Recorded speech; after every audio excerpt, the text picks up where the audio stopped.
Hello Stampers, Kelly Acheson at stampabove.com coming to you from Menasha, Wisconsin. So Sunday on my Facebook Live, I had a lot of people asking me how I store my 12 by 12 paper. And I thought, that is a great topic for my, Wednesday tip video. So here it is. This is a pack of our designer series paper, and I usually slit open the top, and then you have this little cellophane on here. I tuck all the pieces in here and keep all my cardstock in here. Well, what I found is sometimes this edge will rip, and then it's kind of flopping open, and then you have pieces kind of going everywhere.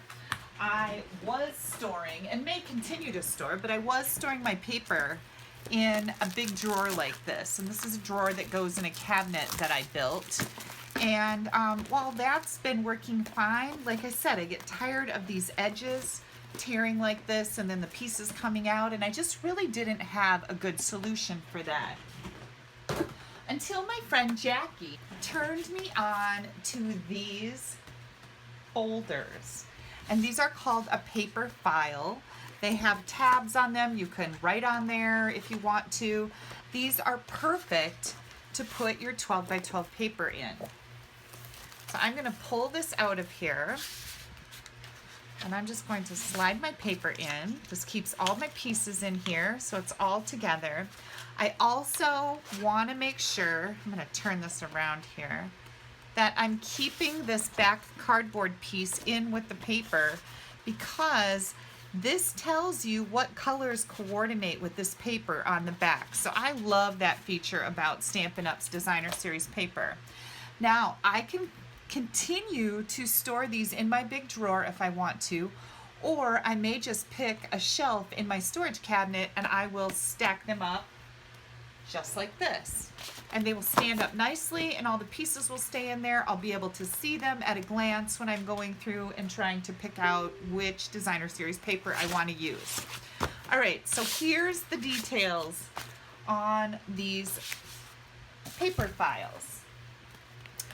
They're $6.69 for a 3-pack, so they're not completely inexpensive, but I think they're going to be a good solution for me. And I like that my wrapping around the paper, if I don't have to worry about it splitting down the side, and sometimes it's just such a mess, right? I did get these on Amazon. This is a product that Amazon sells, and I think they're going to work out great. I tried these out for a couple months before I was sold on it. So I just bought 1 pack, and I thought I'll wait and invest some more in this type of paper storage if I find that these are going to work for me, and they do. So I just wanted to share that with you. Storage Studios from Amazon, $6.69 for a 3-pack. I'm glad I bought them.